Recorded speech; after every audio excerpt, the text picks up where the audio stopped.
I'm Kori Jennings and I'm the owner of Jennings Vocal Studio NYC. Well, I have an older sister. She's 3 years older than me, and when I was a kid I wanted to do anything that would annoy her, and she was a singer, so I joined choir.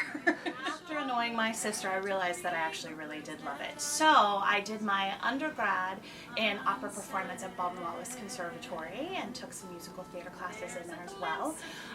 Then I did my master's at Duquesne University and finished with my doctorate from Louisiana State University. During that time, I've done a lot of regional opera work and cabarets and things like that, and then I settled in New York about 4.5 years ago to open my studio. I wanted to be where singers would need me, and where else can you be? Also, during my time when I was in Louisiana, I sort of rediscovered my love for musical theater. Back in the day when I was doing opera, they said you have to do one or the other. We clearly know that that is not true now, and so probably for the past decade I've been really focusing on musical theater as well, and learning how to teach a healthy belt and all of that, and that is why I wanted to come to New York, because that's where the action is.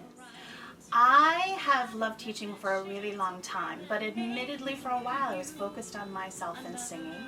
I have an illness that makes it hard for me to have the energy to be a performer, and as I was sort of mentally dealing with that, I started really focusing on teaching, and what I realized is that I actually love teaching more than I even love performing.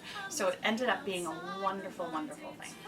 My favorite part about being a teacher is figuring out how a student thinks. I like to change my vocabulary and really get to know my students so that when I'm giving them feedback they really understand it. So it's hard for me to say students, my students are my friends, because we have to have that really personal relationship, and then seeing them fix something and change and see the light bulb go on or see that they book something is just the biggest gift, I think, for me.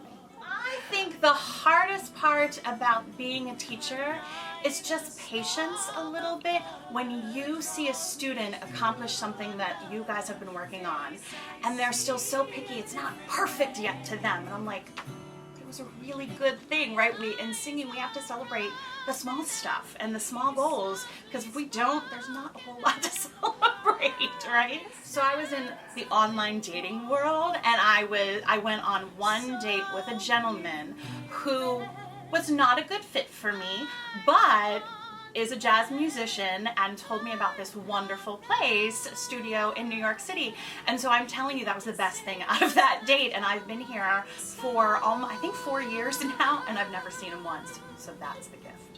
The staff they are amazing, and everyone is wonderful and helpful, and my life is a little crazy trying to rotate singers in and out, and they do everything they can to make it super smooth here. Pianos are awesome, rooms are great. Can't recommend it enough. My main teaching philosophy goes back to the voice is very personal. If I'm giving criticism to somebody who's, say, playing the saxophone, it's not personal because you can put the saxophone down. But in the voice, it's very personal. It's you. And so it's just really making sure that my student trusts me and knows that everything that I am saying is for their benefit. And I also wrap it in sarcasm and wit. So please visit my website at Jennings Vocal Studio NYC.com, and you can find out all the information about me, and there's a contact link so you can send me an email.